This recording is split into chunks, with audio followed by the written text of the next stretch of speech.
Amém, irmãos. Vamos abrir a palavra do Senhor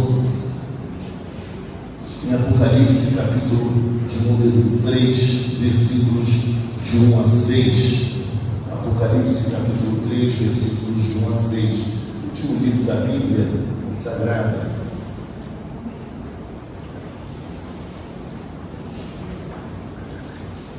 Diz assim a palavra do Senhor, Apocalipse, capítulo 3, versículos de 1 a 6. Ao anjo da igreja em Sardes escreve: estas coisas diz aquele que tem os 7 Espíritos de Deus e as 7 estrelas. Conheço as tuas obras, que tens nome de que vives e estás morto. Se vigilante, consolida o resto que estava para morrer, porque não tenho achado íntegras as tuas obras na presença do meu Deus. Lembra-te, pois, do que tens recebido e ouvido, guarda-o e arrepende-te. Porquanto, se não vigiares, virei como ladrão, e não conhecerás de modo algum em que hora virei contra ti. Tens, contudo, em Sardes umas poucas pessoas que não contaminaram as suas vestiduras e andarão de branco junto comigo, pois são dignas. O vencedor será assim vestido de vestiduras brancas, e de modo nenhum apagarei o seu nome do livro da vida. Pelo contrário, confessarei o seu nome diante do meu Pai e diante dos seus anjos. Quem tem ouvidos, ouça o que o Espírito diz às igrejas. Senhor Deus e Pai Celestial, nós queremos te agradecer pela tua palavra e te pedir agora, Senhor, que o Senhor possa falar através de nós, Pai, possa nos usar para que a tua palavra seja explanada com fidelidade, Pai, e aplicada de maneira, Senhor Deus, a nos levar a uma grande e profunda reflexão. Obrigado, meu Deus, por tudo. Nós te oramos assim e desde já te agradecemos, porque o fazemos em nome santo do Senhor Jesus Cristo. Amém. Meus irmãos, esta cidade de Sardes, ela foi fundada em 700 a.C. Ela era uma cidade muito rica, opulenta, uma cidade que realmente se destacava pela sua riqueza e principalmente por ser uma cidade muito forte na questão comercial. Então é uma cidade pujante. E essa cidade, ela também estava estabelecida numa acrópole, numa altura íngreme, num lugar de muito difícil acesso. A sua acrópole chegava a 1.500 metros, para vocês terem uma ideia de altitude. Então o povo daquela cidade pensava da seguinte maneira: a nossa cidade jamais será tomada. Ela é verdadeiramente uma fortaleza inexpugnável, ou seja, não poderá ser tomada jamais por nossos inimigos. Nós estamos seguros aqui. Essa cidade também era uma cidade em que se adorava divindades ali. A deusa Artemis, também Cibele, ali havia o culto a essas divindades também. Então a cidade, ela era conhecida, ela era vista. Eu estou resumindo, poderia me delongar muito aqui nessa introdução, mas não é o propósito nesta manhã. Mas aquela cidade, então, ela era uma cidade vista com bons olhos por todos. Todos olhavam para ela e diziam: que cidade maravilhosa! Essa cidade também, ela foi tomada pelo rei Ciro, no momento no qual houve uma distração, e eles subiram por um caminho que poucos conheciam e conseguiram surpreender os vigias, adentrarem a cidade, abrirem os portões, e assim o exército de Ciro invadiu e tomou aquela cidade. Essa cidade também passou por um terremoto no ano 17 da era cristã, mas ela foi reconstruída com o apoio do Império Romano, e ela voltou a ter estabilidade, a reconstruir sua beleza e também o seu comércio. Só que aquela cidade, a cidade de Sardes, não voltou jamais a ser como ela era inicialmente. Ainda era rica, mas era uma cidade que não tinha mais a mesma condição que outrora possuía. É como se nós disséssemos que a cidade de Sardes era como Ouro Preto, aqui em Minas Gerais, uma cidade que vive das riquezas do passado. Então, para aqueles que são mais saudosistas, era assim que essa cidade era vista. Era uma cidade que era vista de uma forma em que todos percebiam que em dado momento ela foi muito rica, muito importante, mas agora já não era tanto assim.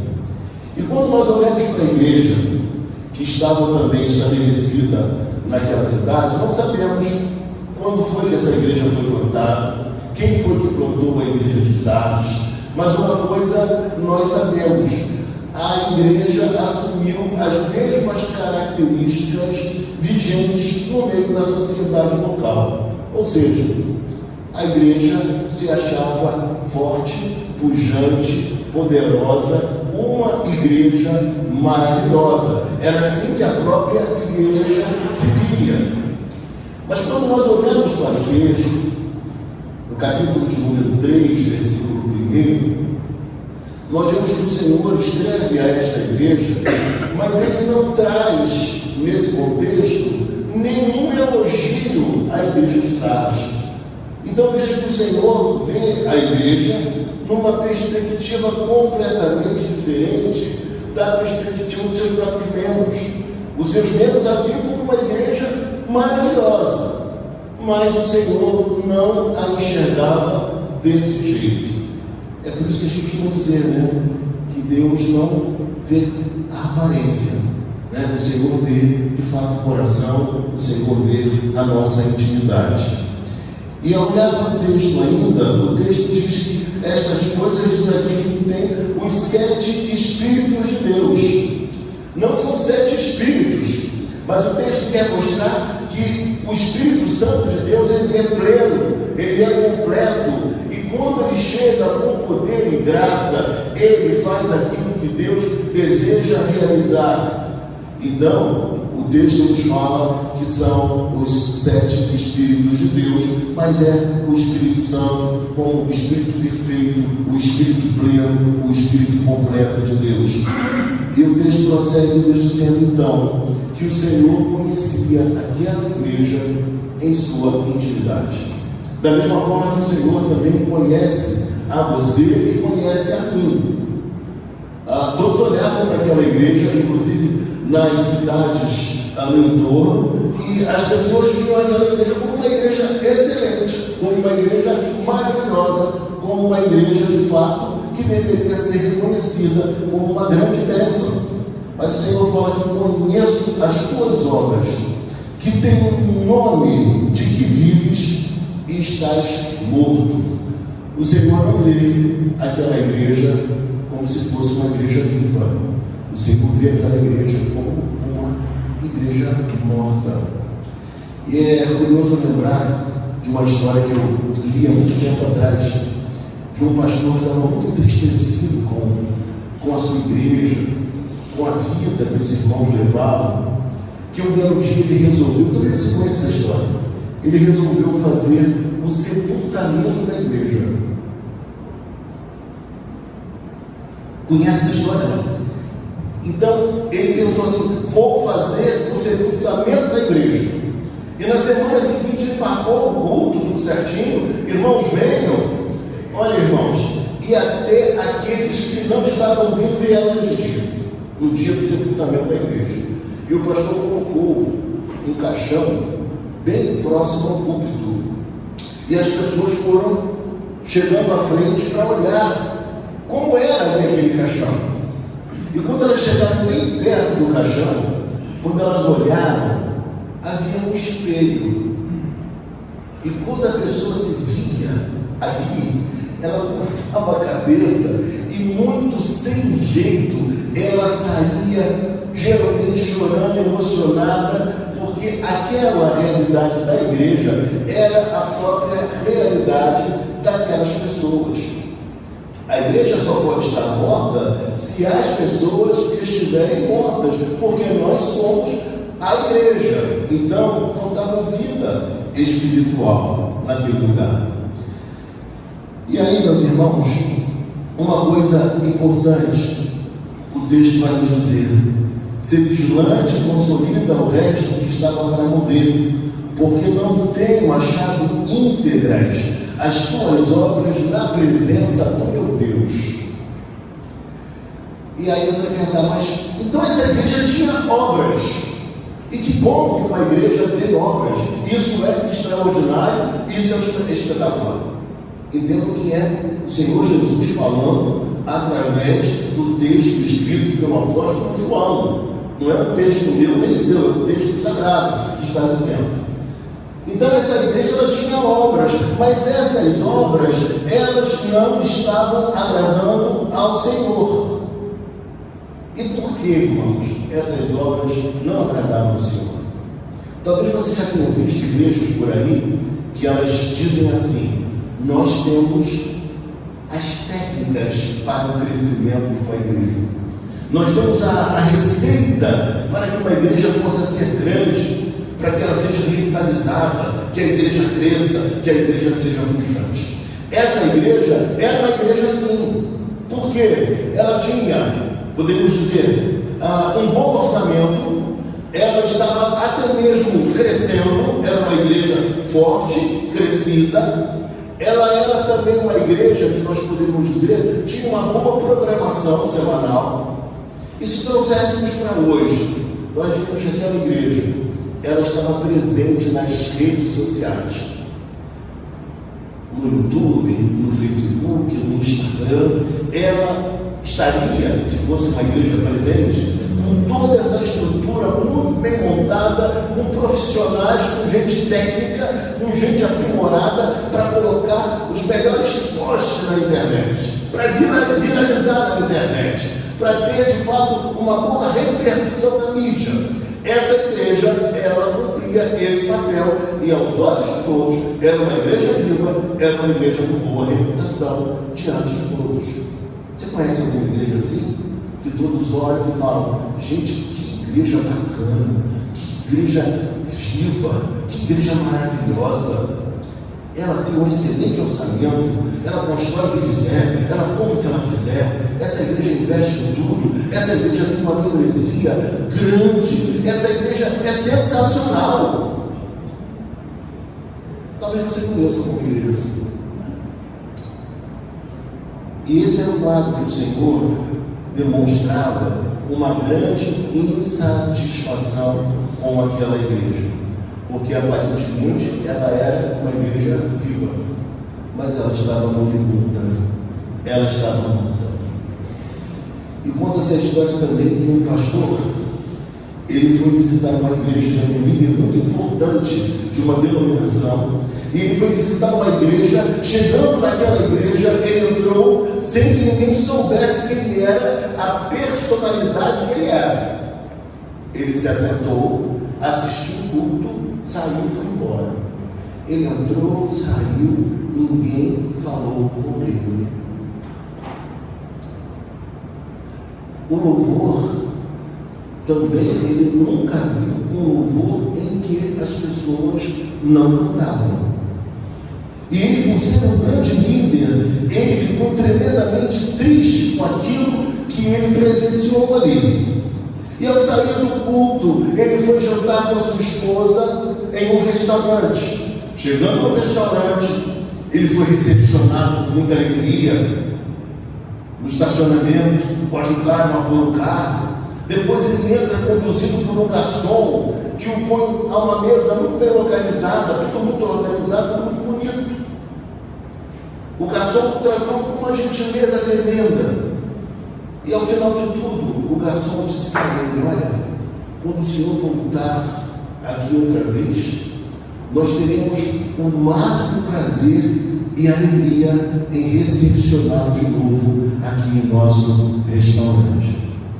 Ele virou-se para a mulher e falou assim: meu Deus, se eu soubesse que aquela igreja era assim, eu teria vindo aqui primeiro no restaurante. Que diferença a forma como eu fui recepcionado, que diferença o atendimento, o carinho, o amor que nós recebemos aqui.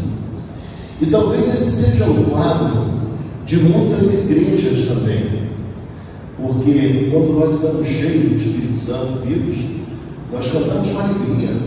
Ainda que sejamos tímidos, a gente recepciona com amor aqueles que nos visitam.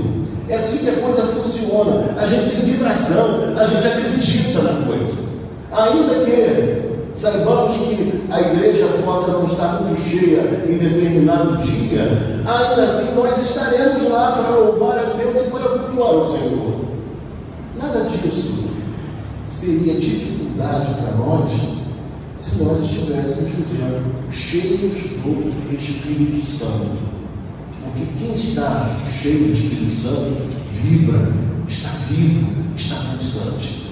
Outra coisa que me chama muita atenção quando eu penso na realidade dessa igreja e faço uma comparação com as igrejas atuais, com muitas igrejas hoje, eu fico pensando também por que os membros das igrejas preferem estar ao lado em programações que não são evangélicas, preferem ter amigos não evangélicos. Eu não tenho nada contra programações não evangélicas, pelo contrário, tem excelentes programações. Não tenho nada contra ter amigos não cristãos, porque senão como eles seriam evangelizados, né? Como nós daríamos nosso testemunho na sociedade? Nada disso, obviamente.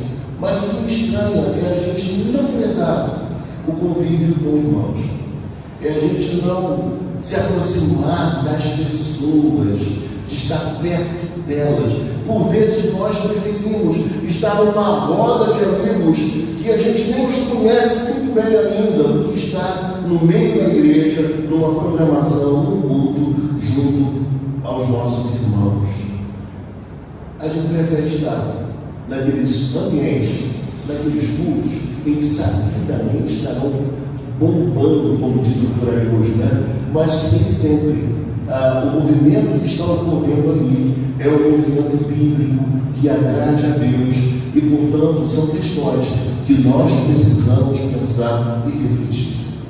O ser humano, por vezes, ele olha muito mais a aparência do que a realidade, porque a realidade somente Deus consegue enxergar melhor, né?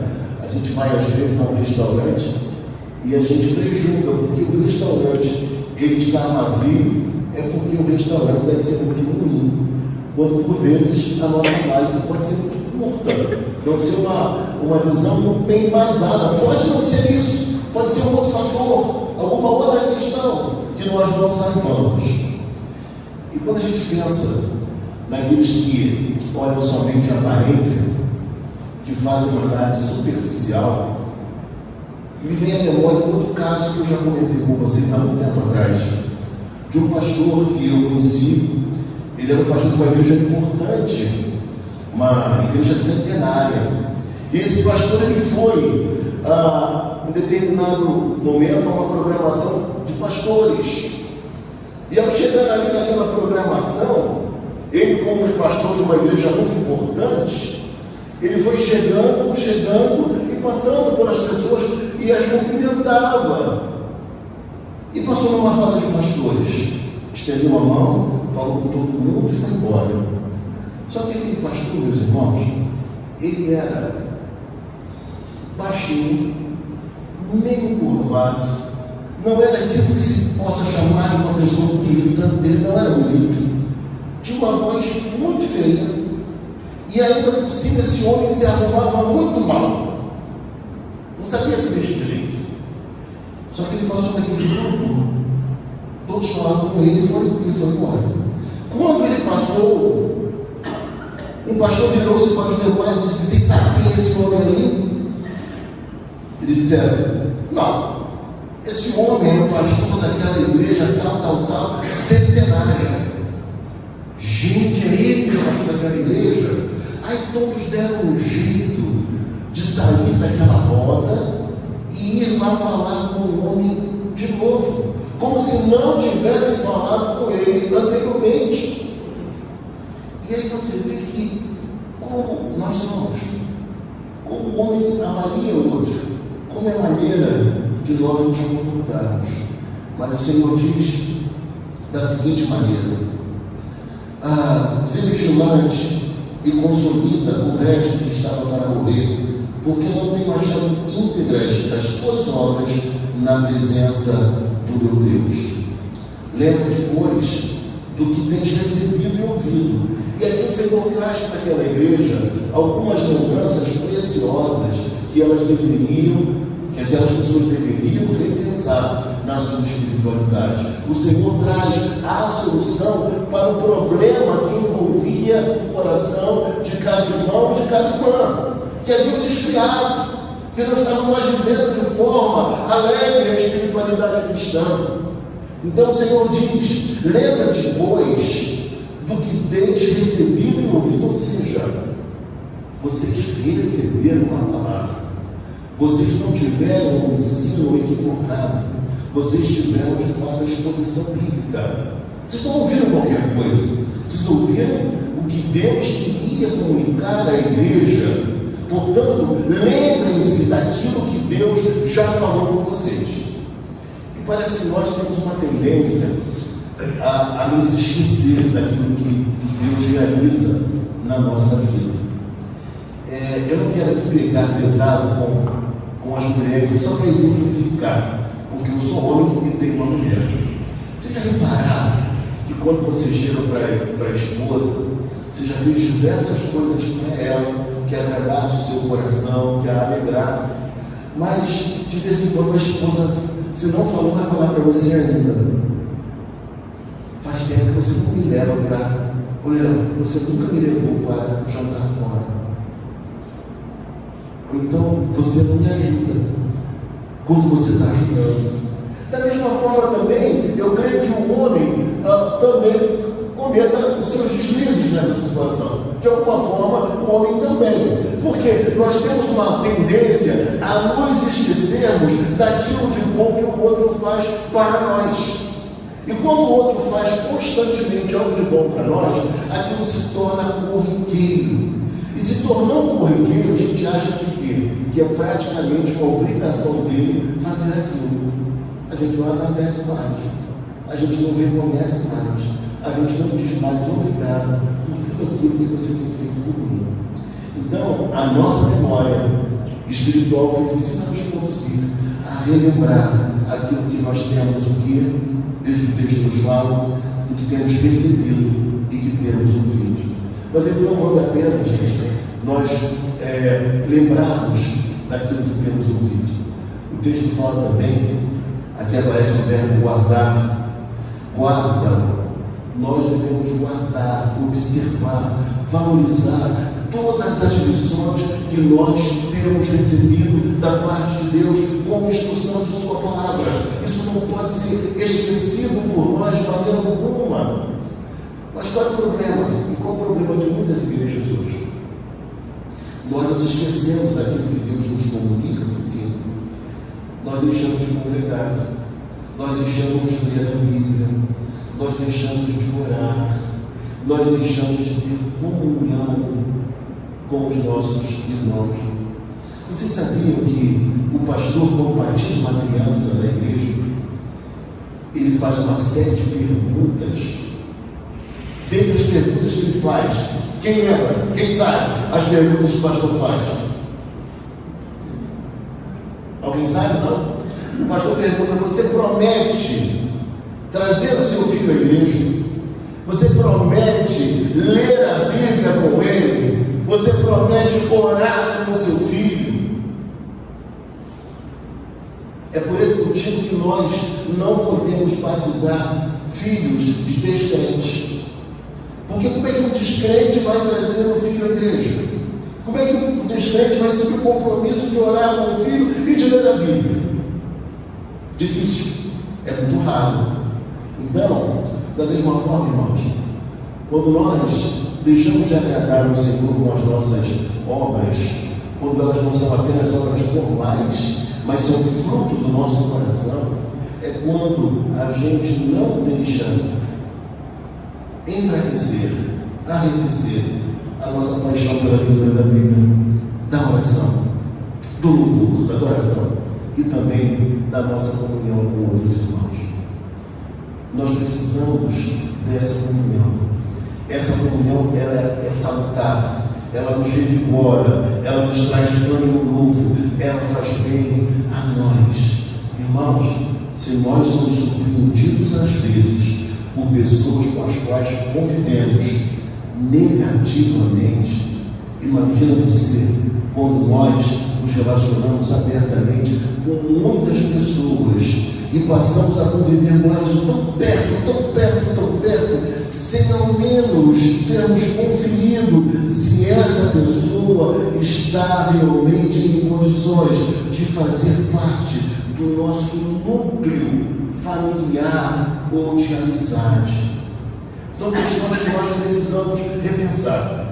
E nunca desmerecer um irmão em Cristo, porque talvez ele não seja tão agradável, tão legal, tão boa praça como aquele outro que nem conhece o Evangelho ainda. Esse tipo de avaliação é complicado. E essa igreja era uma igreja formal, era uma igreja que havia se influenciado tanto pela cultura local, que isso trouxe um dano tremendo a ela. Ela se achava forte, ela tinha uma boa aparência, uma boa reputação, mas aquela reputação não era exatamente o que era vivido no interior de cada um daqueles crentes. E é isso que a gente precisa pensar, irmãos, porque por vezes nós estamos avaliando o exterior e não temos visto aquilo que de fato se processa na intimidade. A igreja, ela era forte, ela era pujante, ela tinha uma boa receita, ela tinha todas as condições, ela estava nas mídias sociais, se fosse hoje, era uma igreja assim, com visibilidade, mas era uma igreja que aos olhos do Senhor, ela possuía obras imperfeitas e não as melhores obras. Veja que o critério do Senhor, ele é um critério bem mais exigente, muito mais rigoroso do que a gente poderia imaginar. Esse Deus de graça, de misericórdia, de perdão, que todos nós conhecemos e o amamos, ele é assim. Ele faz uma avaliação muito criteriosa. E não dá para eu surgir com aquela conversa. Não, o Senhor sabe do meu coração. O Senhor entende. O Senhor sabe como é meu jeito. Não. O Senhor estabeleceu na sua palavra aquilo que nós devemos observar, que nós devemos obedecer. E aí o texto prossegue a nós assim. Lembra-te do que tens recebido e ouvido, guarda e arrepende-te. Ou seja, por que arrepende-te? Porque você pode ter ouvido. Você pode ter ouvido, mas não ter dado a atenção devida. Você ouviu, mas aquilo não desceu para o seu coração a ponto de te levar a uma reflexão sincera e a você se arrepender verdadeiramente. O arrependimento, vocês devem lembrar, para mim a melhor figura bíblica do arrependimento é a do filho pródigo. Porque, irmãos, o que aconteceu com o filho pródigo? Ele saiu da casa do seu pai, resumidamente, saiu da casa do seu pai, gastou todos os bens, começou a lutar até mesmo por aquilo que era a alimentação de quem? Dos porcos. Então é como se ele estivesse indo cada vez mais se distanciando da casa do pai, dos valores de Deus, daquilo que era correto. Ele estava indo em direção ao precipício. A vida estava cada vez mais complicada e pior. O que acontece? Em dado momento ele reflete. Meu Deus, na casa do meu pai, nem os seus trabalhadores vivem essa realidade. Vou voltar à casa do meu pai. Prepara o discurso, ensaia esse discurso e volta em direção à casa paterna. É como se ele tivesse dado o que, gente? Meia volta. Ele passa a caminhar agora na direção contrária. Isso é arrependimento. Quando você não somente por uma emoção momentânea da hora da pregação, que o pastor falou, não, mas quando o Espírito Santo fala no seu coração e você percebe que você estava de mal a pior, e que você está lutando contra Deus, que você está desobedecendo a Deus, e que você precisa refazer o seu caminho e a sua espiritualidade. Porque você pode estar sendo visto como uma pessoa com excelente reputação, uma ótima pessoa, um belíssimo crente, mas o Senhor, que sabe a sua intimidade, Ele observa que você está em rebelião, que você está contrário àquilo que Ele requer de você. E aí o texto então nos diz, versículo seguinte, ou melhor, ainda nesse versículo: porquanto, se não vigiares, virei como um ladrão. Quando nós pensamos virei como um ladrão, isso nos lembra o quê? A volta de Cristo no dia final, né? De forma escatológica. Mas aqui não é aquela volta final, quando Cristo retornar, inaugurar o novo céu na terra. Aqui, o ponto aqui é que Jesus, o Senhor, Ele volta em dados momentos na história para exercer juízo. Quando o caos se instala, quando a situação ela é realmente grave, o Senhor vem e Ele vem com juízo sobre a igreja, Ele vem em juízo contra as nações também, embora não seja aquela volta final. Mas aqui o que a gente lembra é justamente dessa volta repentina, mas uma volta em relação àquela própria igreja.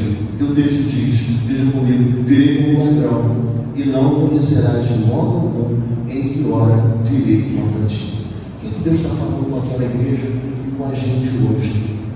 A minha vontade é te perdoar, a minha vontade é você bem, mas olha, leva a sério a fé que um dia você abraçou.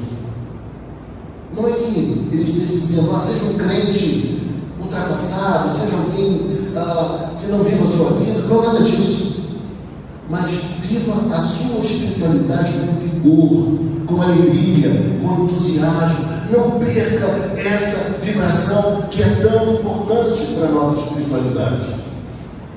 E na sequência o texto diz: tens contudo em Sardes umas poucas pessoas que não contaminaram suas vestiduras e andarão de branco junto comigo, pois são dignas. Versículo 4 nos mostra a realidade que aquela igreja não estava toda perdida. Não eram todos ali que eram crentes, vamos dizer, crentes nominais, que não são crentes, mas apenas estão na igreja. Mas havia gente crente e gente que não estava com uma vida errada, uma vida equivocada, mas havia gente santa, havia gente correta, buscando a Deus e querendo viver para Deus. E o Senhor diz algo maravilhoso: que essas pessoas que não contaminaram suas vestiduras, elas andariam junto com Ele, pois são dignas. Não são perfeitas, mas são consideradas dignas. Eu não sei se você sabia disso, mas na versão da Bíblia em holandês, quando fala que Enoque foi um homem que andou com Deus, não é assim que a Bíblia fala? Enoque, um homem que andou com Deus. Na versão holandesa, o texto fala que Enoque passeava com Deus. Não somente andava, mas ele passeava. Imagina a cena, ou seja, alguém que, para onde vai, Deus realmente está com ele. Ele convida Deus para todos os momentos de dureza, de problema, de luta, de solidão íntima, de crise existencial, de desassossego na alma, de frustração, mas ao mesmo tempo ele convida também Deus para os seus momentos de alegria e de felicidade. Ou seja, ele passeava com Deus. A companhia de Deus era inseparável para Enoque. E aí o texto diz, e aí eu diria, que bom é a gente poder estar com Deus em todos os lugares, em todos os momentos, em todas as horas, em todos os instantes. Que bom ter sua companhia para viver. Que bom ter sua companhia também ao morrer. Deus é a nossa confiança, Deus é a nossa companhia. E para finalizar, irmãos, diz assim o texto: O vencedor será assim vestido de vestiduras brancas. E como nós já expusemos nas outras semanas, o vencedor é todo aquele que nasceu de novo, o vencedor é todo aquele que é eleito de Deus. E o eleito de Deus, ele não tem como não andar de vestiduras brancas, ele será vestido de roupas brancas, roupas de santidade. O seu coração não está dividido com os valores de Cristo e os valores do mundo. E o texto diz então, de modo, veja comigo, e de modo nenhum apagarei o seu nome do livro da vida. Olha aí, olha que coisa interessante aqui. E de modo nenhum apagarei o seu nome do livro da vida. E por que isso, irmãos? Porque contra a sombra de Cristo, nós não perdemos a nossa salvação. O nosso nome não será apagado. Aquela história que a gente ouvia antigamente, né? Senhor, reescreva o meu nome no livro da vida, Senhor. Com Deus não é assim. Se Deus um dia escreveu o seu nome no livro da vida, o seu nome nunca mais será arrancado de lá. O seu nome está perpetuamente no livro da vida. E por que Jesus usa essa linguagem aqui, esperando João escrever? É porque no passado, naquela época, onde esse texto foi escrito, os reis, os imperadores, eles possuíam uma lista com todos os nomes daqueles que eram cidadãos. Todos. E quando alguém por algum motivo morria, esse nome era riscado daquele livro. Assim como hoje também, quando alguém falece, o Estado emite uma certidão de óbito. E isso agora então com a internet, com os órgãos interligados, isso é comunicado para todos os órgãos do país. Mas o Senhor diz que o nosso nome não será arriscado, não será apagado jamais. Nós somos dele e não nos perderemos. Confessarei o seu nome diante do meu Pai e diante de todos os seus anjos. Se você não teve vergonha do Senhor, se você viveu no Senhor, se você testemunhou por onde quer que você tenha passado, que você é de Jesus, o Senhor também não vai de forma alguma omitir o seu nome, a sua pessoa. Ele é aquele que intercede por nós junto ao Pai, e nós podemos ter essa certeza e essa convicção. E por fim vai dizer, quem tem ouvidos, ouça o que o Espírito diz às igrejas. Nós vimos hoje, irmãos, a quinta igreja do Apocalipse, Éfeso, Esmirna, Pérgamo, Tiatira, Sardes. Dessas 7 igrejas, apenas 2, o Senhor só tece elogios. São elas, quem era? Esmirna e Filadélfia. São as únicas 2 igrejas.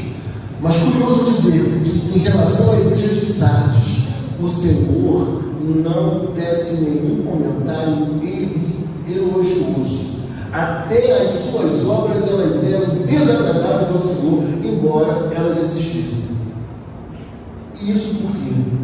Porque aquela igreja pensava que era alguma coisa que ela não era.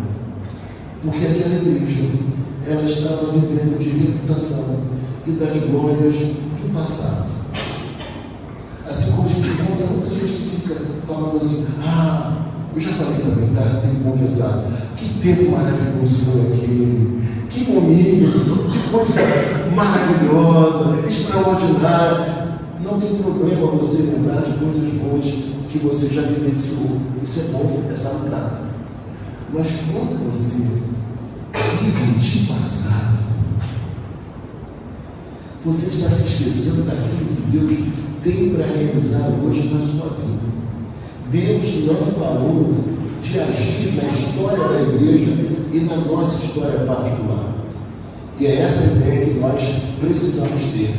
E acreditar que o nosso Deus ele é poderoso para nos abençoar no dia a dia Ele conhece a nossa verdade, Ele conhece a nossa interioridade e Ele tem poder para transformar as nossas circunstâncias e nos levantar, e nos soerguer, e nos projetar para vivermos a espiritualidade como ela deve ser vivida.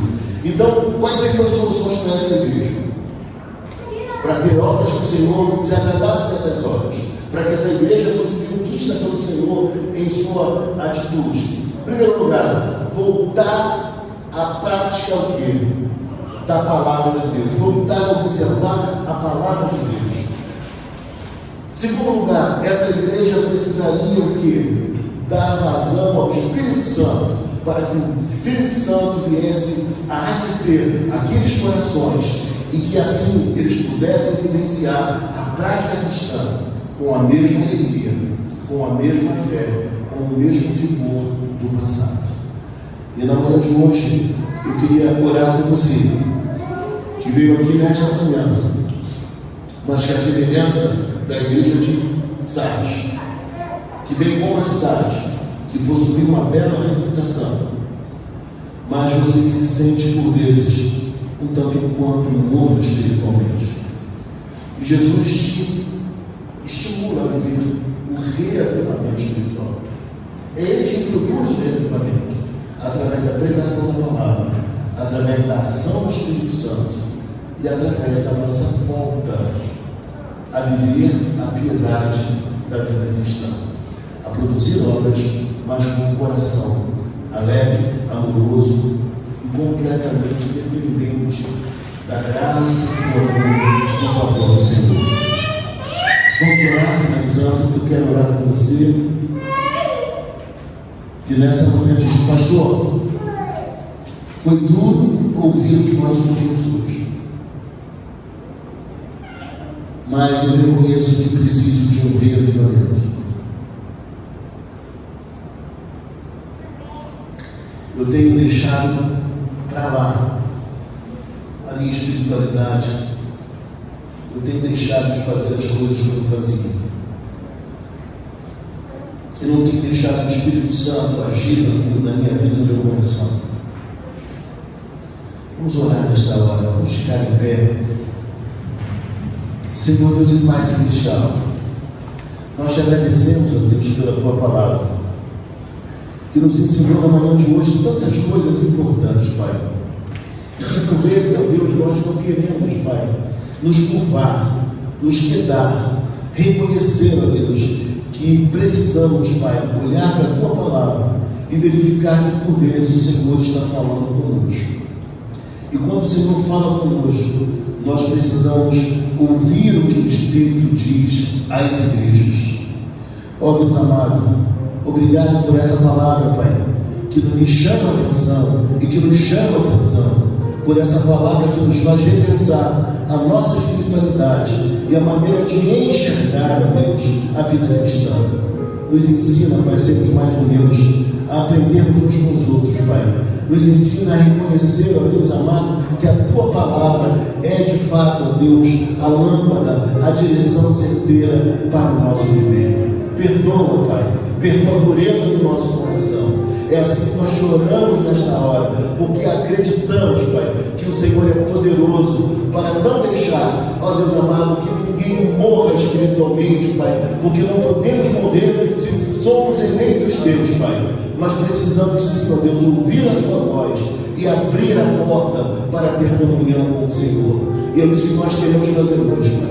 É assim que nós choramos, porque te agradecemos também, Pai, porque tivemos a oportunidade de ouvir, ó Deus, a tua palavra nesta manhã. Leva-nos em paz, debaixo da tua santa mão de proteção, porque nós choramos assim, em nome de Jesus Cristo. Amém. Receber a bênção. Que o amor de Deus o Pai, que a graça de nosso Senhor e Salvador Jesus Cristo, e que as doces, eternas e eternas consolações do Espírito Santo sejam sobre todo o povo do Senhor, espalhados sobre a face da terra e sobre cada um de nós hoje aqui. Amém.